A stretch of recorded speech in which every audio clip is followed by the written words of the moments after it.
AITA for making my parents move out after they promised my house to my brother? My name is Henry. I was 35, Claire was 34, and we had been married for 6 years. Until that dinner, I thought the hardest part of our marriage was balancing Claire's need to keep the peace with my family's habit of turning every emergency into my responsibility. My parents, Diane and Robert, lived with us in the house where Logan and I grew up. The important detail was that it was not legally their house anymore. I had bought it from them 8 years earlier, through a real sale, when they were close to losing it. Their finances had unraveled slowly. My dad had spent years insisting the problem was temporary. Then temporary became missed payments, tax notices, and a letter from the lender that finally scared both of them. They had little equity left after refinancing twice, and selling on the open market would have forced them out quickly with almost nothing to show for it. I was 27 at the time and single. I didn't have enough cash to simply erase their problems, but I had steady credit and enough savings to make a legitimate purchase work. We used a title company. There was an appraisal, a closing statement, a recorded deed, and a mortgage in my name. The remaining loan was paid off at closing. My parents received the amount left after their debts and costs, and I became the owner. I insisted on doing it properly because I didn't want a handshake deal hanging over all of us. Ironically, the paperwork I thought would prevent future confusion only made my parents more determined to describe the transaction as something else. My dad called it moving the loan into Henry's name. My mother called it keeping the house in the family. Logan called it Henry helping mom and dad with the mortgage. Only I called it buying the house. I let my parents stay. They paid a low fixed monthly contribution that covered part of the utilities and groceries, but it was nowhere near market rent. I paid the mortgage, property taxes, homeowner's insurance, and every major repair. When the water heater failed, I replaced it. When a storm damaged part of the roof, I paid the deductible and the uncovered work. When the HVAC system gave out during a heat wave, I put almost the entire replacement on a financing plan in my name.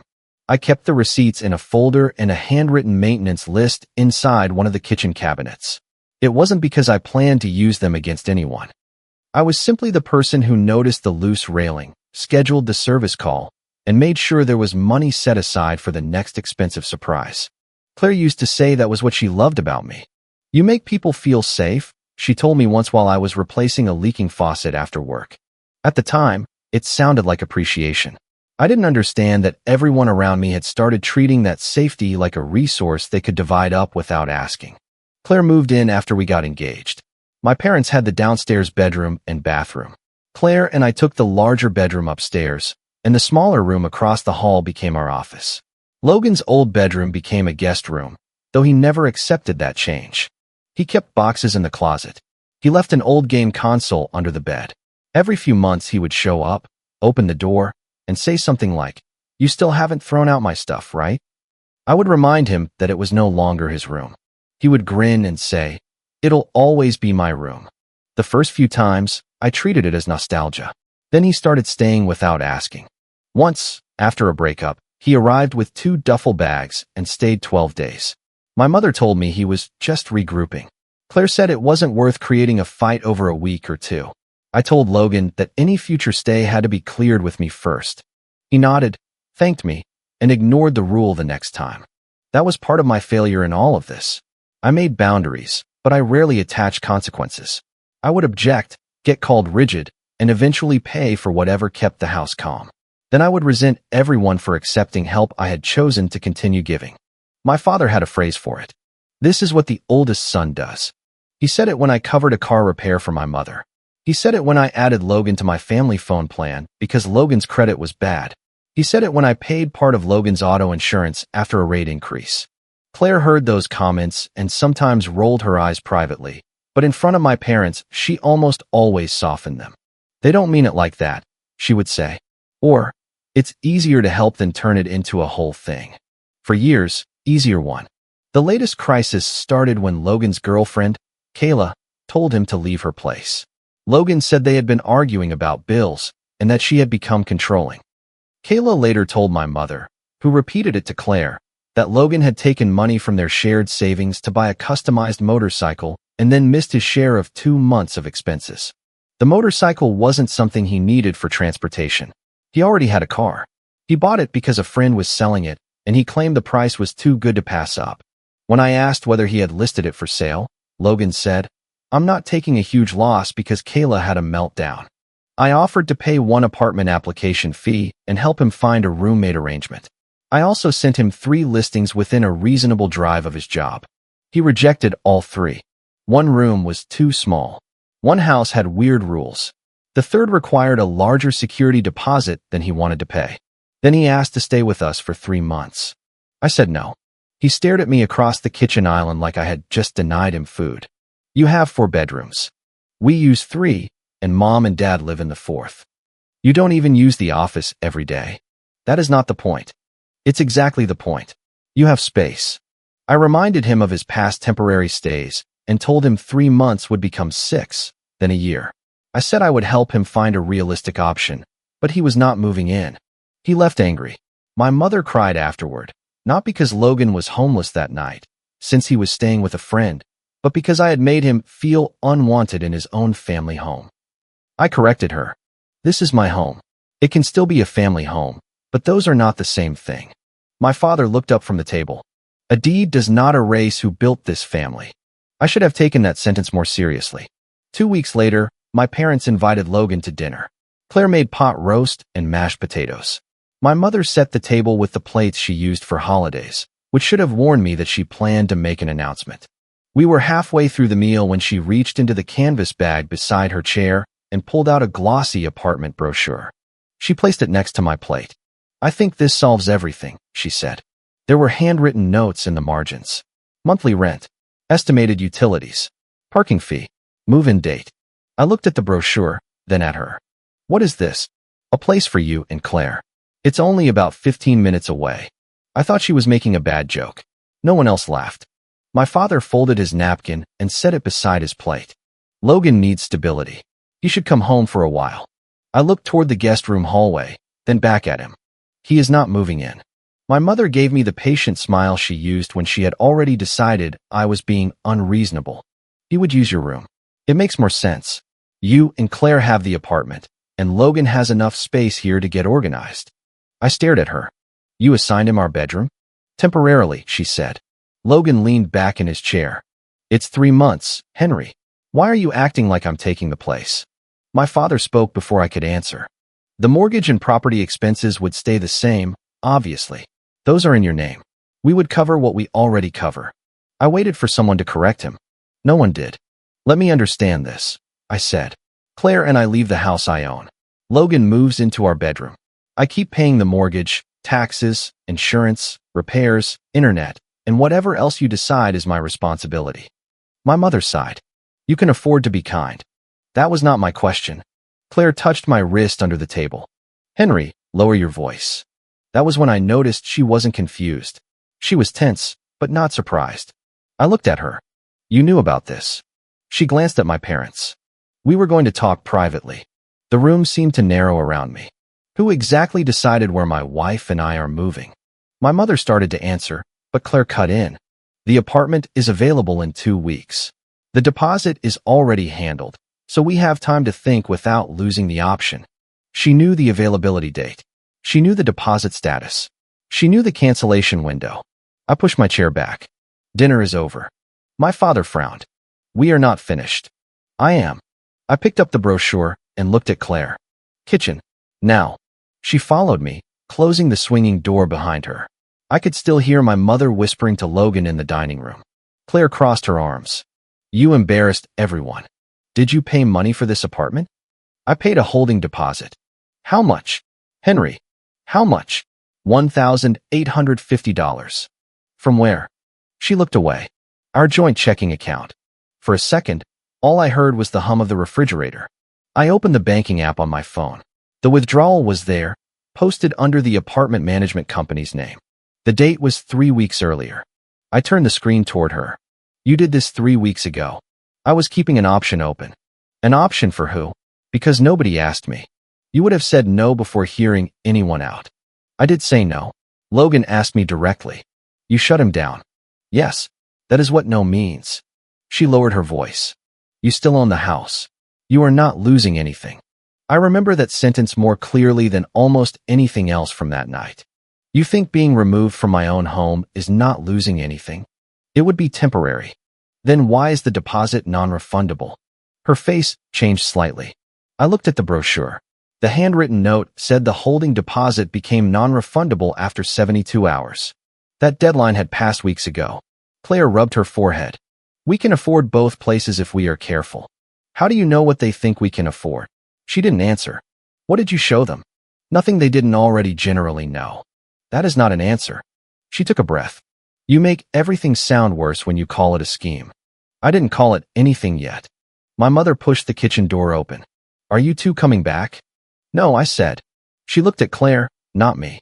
We were trying to make this easier. You spent my money, assigned my bedroom, and scheduled my move. Which part was supposed to be easy? Her mouth tightened. After everything this family gave you, you are hiding behind paperwork. I almost laughed, but there was nothing funny in it. I bought the house. You bought the loan. My father called from the dining room. Not our history. I looked at Claire. Don't make another promise in my name. Don't spend another dollar on this plan. I want every document related to that apartment tonight. She stared at me. You don't get to order me around. No, but you have lost the right to make financial commitments for both of us and call them options. That was harsh. I meant it to be. I went upstairs and closed the bedroom door. I didn't sleep much. Claire stayed downstairs for almost an hour with my family. When she finally came up, she changed clothes without turning on the main light and got into bed with her back to me. The next morning, I started with the joint billing inbox. Claire and I used it for utility statements, insurance notices, travel confirmations, and household purchases. I searched the apartment company's name. The first email was dated 23 days before the dinner. It thanked Claire for the holding deposit and referred to your mutually agreed household transition. The application listed Claire as the intended tenant and described the move as a joint decision. There were follow-up emails about parking, renter's insurance, and a move-in inspection. Claire had not merely paid to preserve an option. She had represented that we had already chosen it. I downloaded the emails and the bank statement to a personal account. Then I changed the destination for my future paycheck deposits. I didn't empty the joint account. I left enough to cover our normal shared bills and documented exactly what I moved and why. I knew separating future income before talking to a lawyer might look cold. At that point, I was more afraid of another decision being made with my money than I was of looking cold. That evening, while I was reviewing the apartment paperwork at the kitchen table, our shared household tablet lit up beside me. We used the tablet for the family calendar, grocery lists, streaming controls, and the same billing inbox. It was not Claire's private device. It belonged to the household and sat on a stand near the fruit bowl. A message notification appeared across the screen. Reset plan. Diane, don't let Henry split us into separate conversations.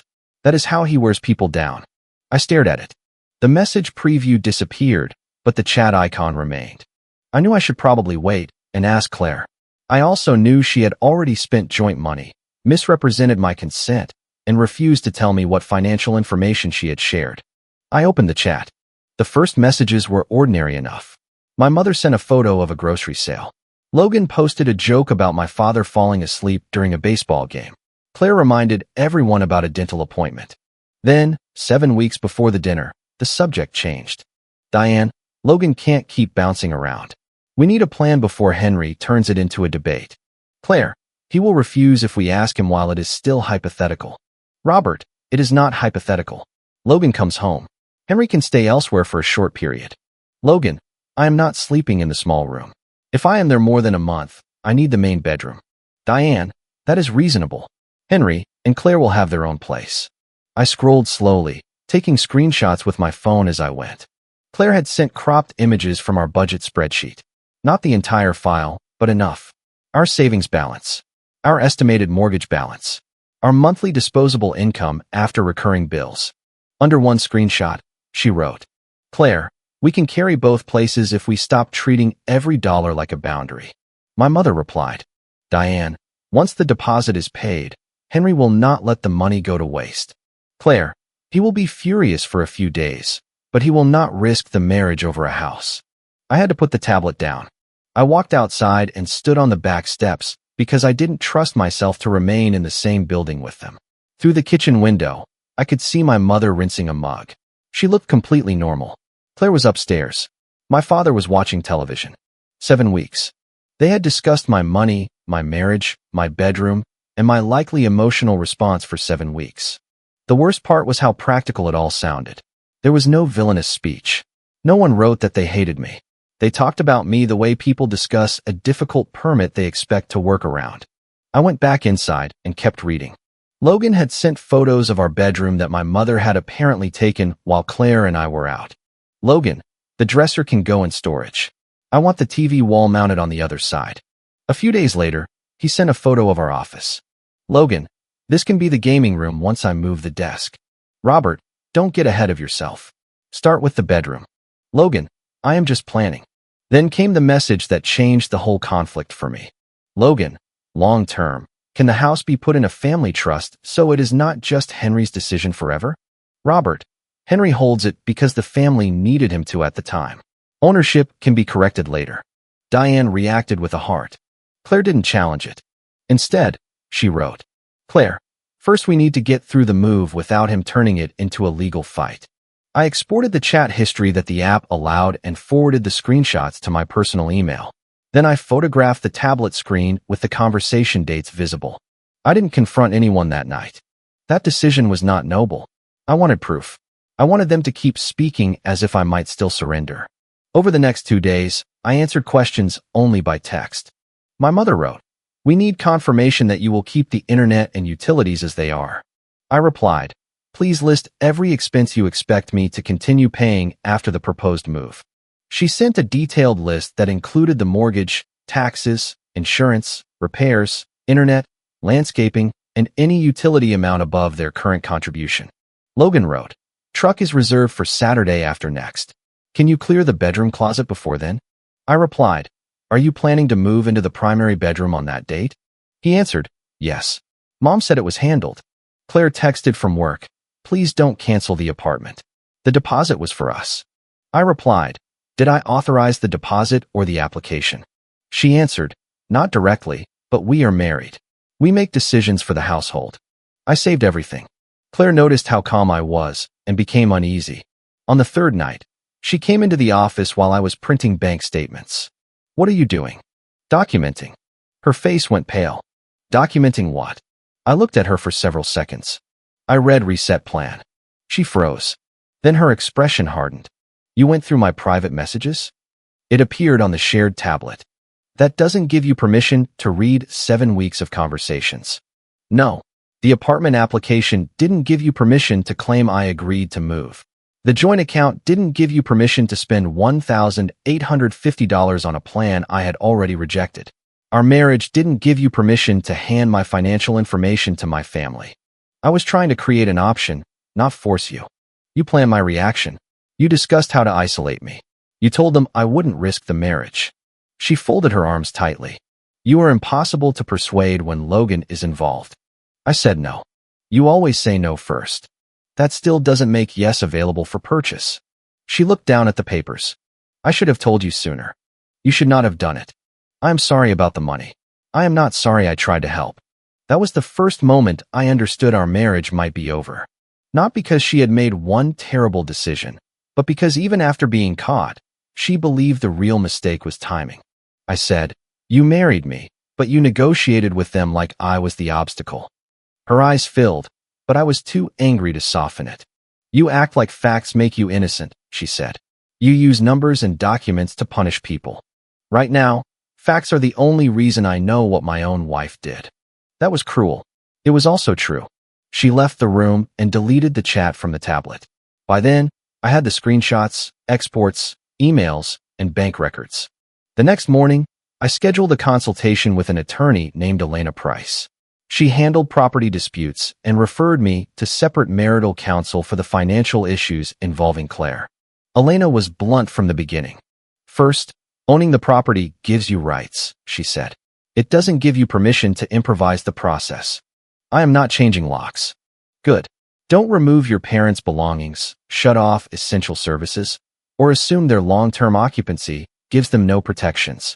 The rules depend on the jurisdiction and the facts. Title, occupancy, and marital property are related, but they are not the same question.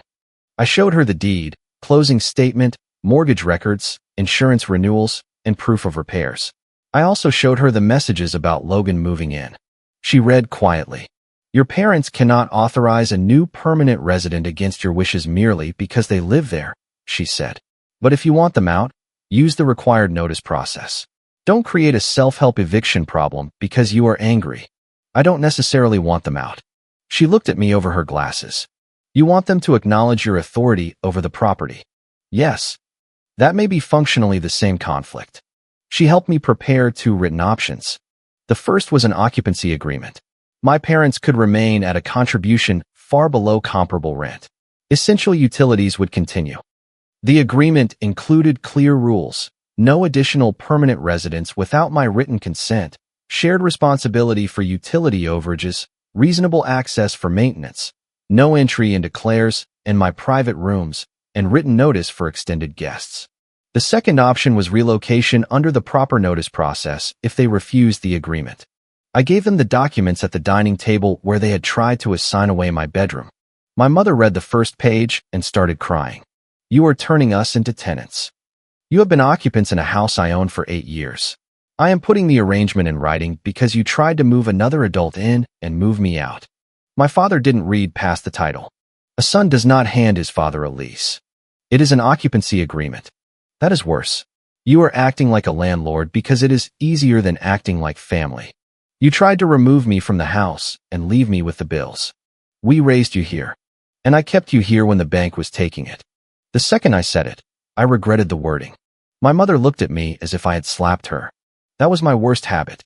I could tolerate years of resentment, then release the entire balance in one sentence. My father tore his copy in half. No. I placed another copy on the table. You have until the response date listed there. By the end of the week, half the family believed I was evicting my parents because Logan had asked to stay for a few months. My Aunt Melissa called first. Your mother says you brought in a lawyer and told them to get out. I gave them an option to stay under written rules. She says the payment is impossible. It is less than what they already spend on groceries and utilities combined, and still far below rent. She says this started because Logan needed temporary help. It started because they scheduled my move without my consent. There was a pause. Did they really expect you to keep paying for the house? Yes. And another apartment? Yes. Did Claire agree to that? Yes. Melissa sounded shaken, but she still said, there has to be a compromise. The written agreement is the compromise. I sent her one factual paragraph explaining the sale, the apartment deposit, the attempted room assignment, and the 2 options. I didn't send the private messages yet. My mother kept calling. Sometimes she cried. Sometimes she shouted. Sometimes she left voicemails about sacrifices she had made when I was a child. I answered only in writing. Please respond to the occupancy proposal by the date listed. Please stop telling relatives that I promised Logan a room. Please confirm that no moving company has been authorized to deliver his belongings. Claire hated the way I handled it. You are talking to your mother like a claims department. She changes the story every time we speak. She is scared. So am I. Claire moved into the guest room. We spoke about groceries, bills, and the dog we occasionally watched for a neighbor. We didn't speak about much else. I gave her one condition for trying marriage counseling. I wanted every apartment document, a written acknowledgement that I had not authorized the deposit or move, and a correction in the family group chat stating that the plan had been made without my consent. She handed over the apartment file. She wouldn't send the correction. I am not humiliating myself in front of your family. You were willing to discuss our savings with them. That was to solve a crisis. You still think the outcome justified it.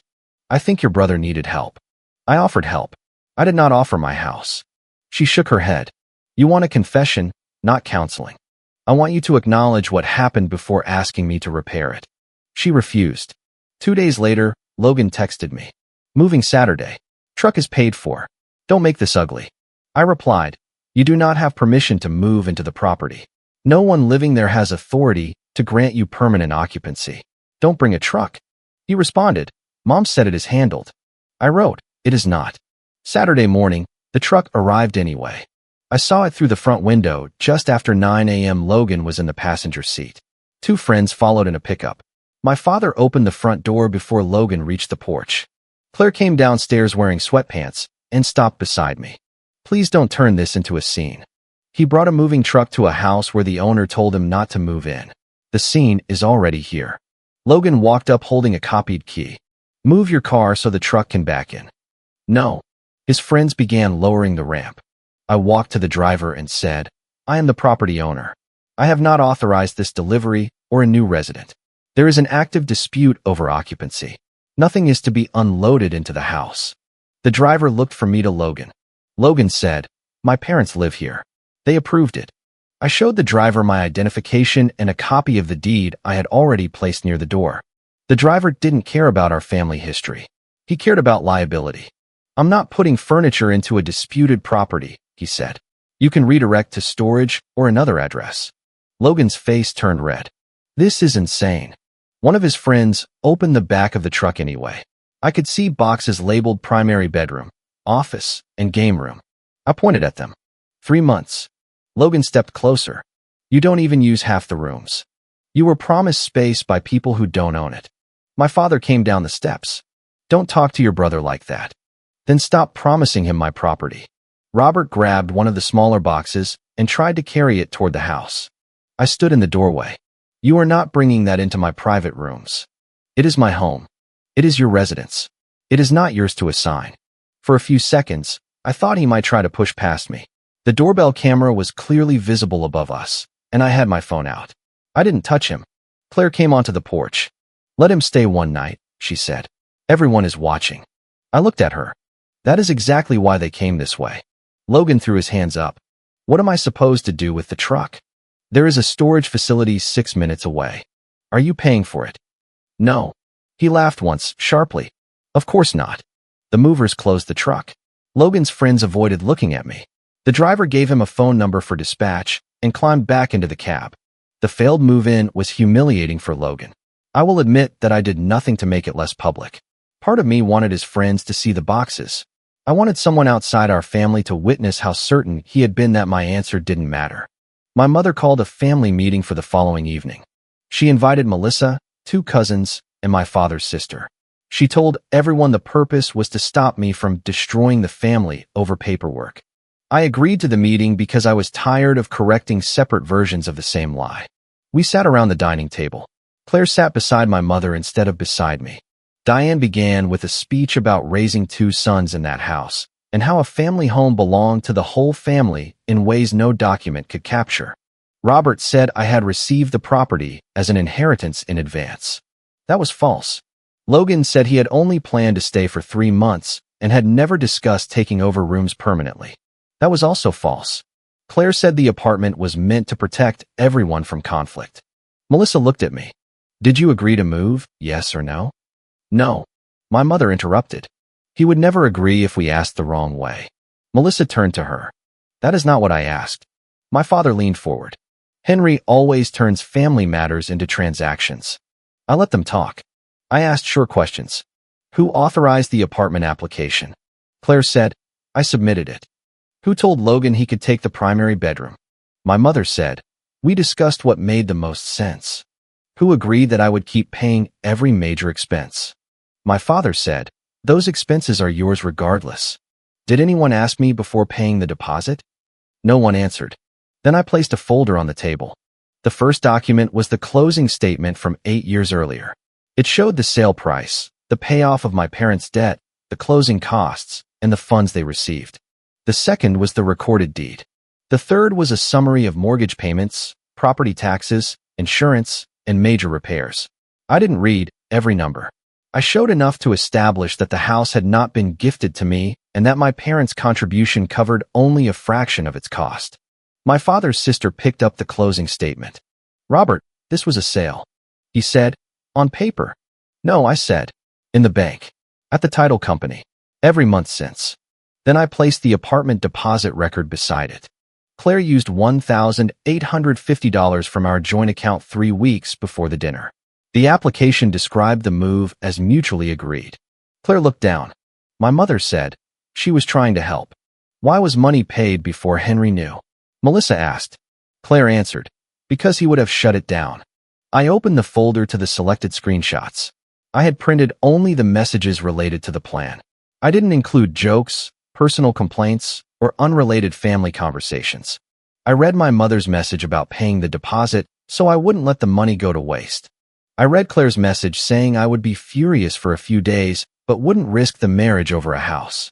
I read Logan's messages about mounting a television in our bedroom and turning the office into a gaming room.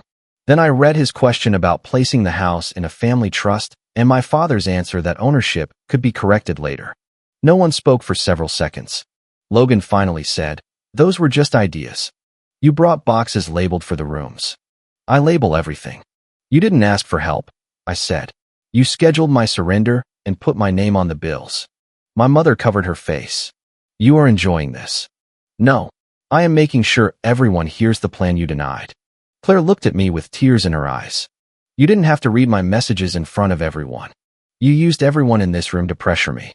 "I am answering in the same room." Melissa picked up one of the screenshots. "Claire, did you really believe he could be forced through the marriage?" Claire wiped her cheek. "I believed once he saw that the move was workable, he would calm down." "That is not an answer," Melissa said. Claire's voice sharpened. "I was trying to help people. Henry is obsessed with being technically right." I looked at her. "Consent is not a technicality." I said I was sorry about the deposit. "You were sorry I found out before the move." "That is not fair." "No. Fair would have been asking me." My father pushed the papers away. "You will regret choosing an empty house over your family." I looked at Claire, then at him. The house was never the part one could not forgive. I told Claire our separation would become formal. Announcing that in front of everyone was not my best moment. I could have waited. I wanted the plan to end in the same public room where they had tried to make it real. Some relatives thought the evidence justified me. Others thought showing Claire's messages was deliberately humiliating. A few believed both things at once. My parents rejected the occupancy agreement in writing 3 days later. Through Elena, I began the notice process required where we lived. It involved certified mail, deadlines, and opportunities for them to respond. It took months. There was no dramatic lockout, no police removal, and no instant victory. I kept essential utilities active. I didn't touch their belongings. I didn't enter their room without notice. I did stop paying for things I had never been legally required to cover. I gave Logan written notice that his phone line, cloud storage, and my contribution toward his auto insurance would end at the next billing cycle. I sent him instructions for transferring the number. He called immediately. "You are cutting me off because you lost an argument." I didn't lose the argument. You know what I mean. These were voluntary payments. They are ending. You can afford them. That is no longer the standard. The timing was retaliatory. I knew it, and so did he. But I was not creating a new hardship. I was stopping a rescue arrangement he had treated as permanent. I also inventoried the furniture I had personally purchased. The sectional in the upstairs sitting area, the television Logan wanted to mount, the desk in the office, and the bedroom furniture were all mine. I photographed receipts and moved the items into secured storage while the house was calm. I didn't touch anything belonging to my parents. When Logan came by and saw the office half empty, he stared at me. "You stripped the rooms just to prove a point." "I removed my property from rooms you were assigning yourself." "It is petty." "Yes," I said. "Some of it is." He had no answer to that. Without my money and without a free room, Logan finally did what he had insisted was impossible. He sold the motorcycle at a loss, paid down part of what he owed, and rented a place with 2 roommates. My mother asked me to cover his security deposit. I refused. She said, "It would be nothing to you." I said, "Then it should not require me." That sentence became another family example of how cold I had become. The alliance that had formed against me didn't survive the consequences. Logan started blaming my parents for promising him a permanent place they didn't control. My father blamed Claire for leaving written evidence. My mother blamed me for making private family conversations public.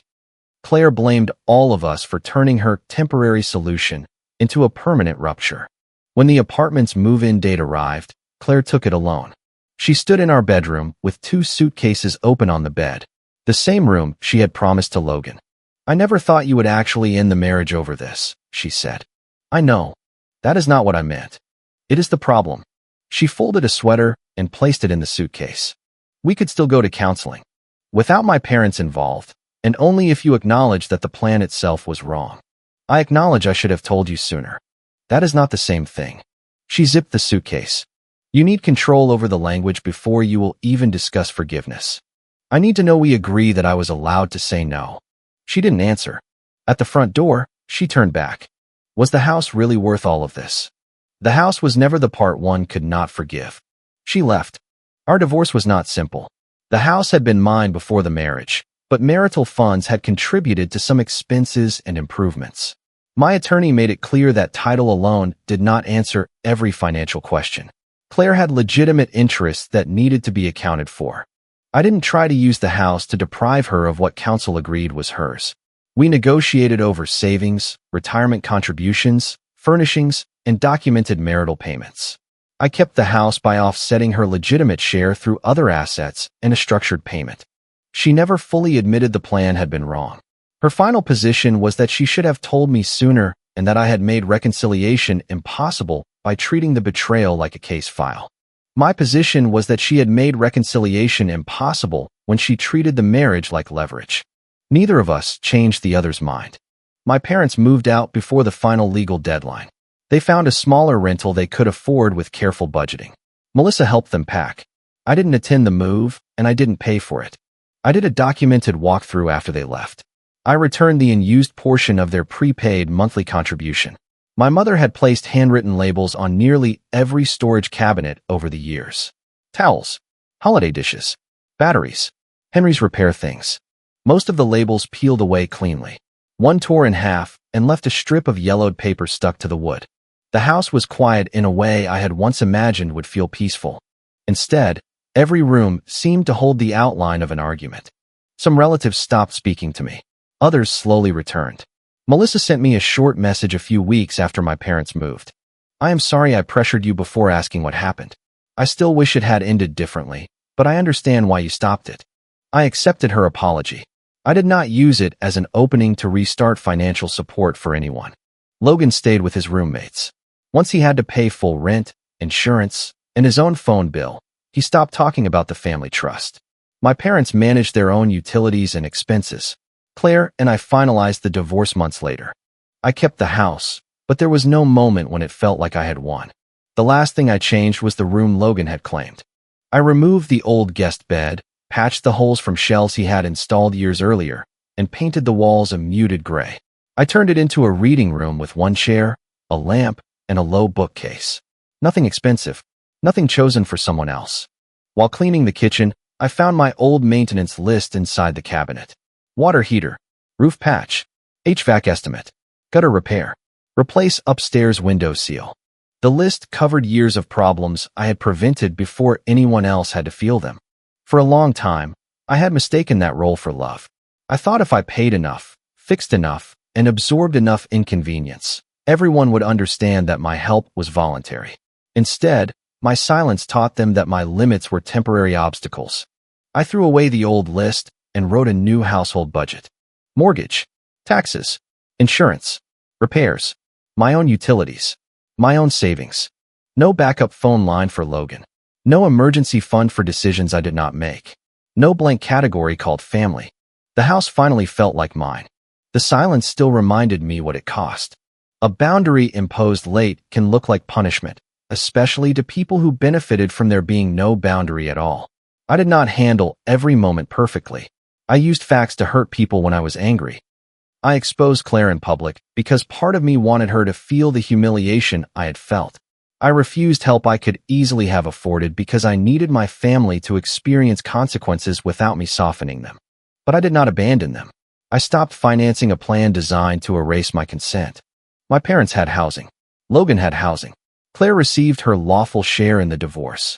No one ended up with the future they had assigned themselves inside my house. For the first time in years, their choices belong to them.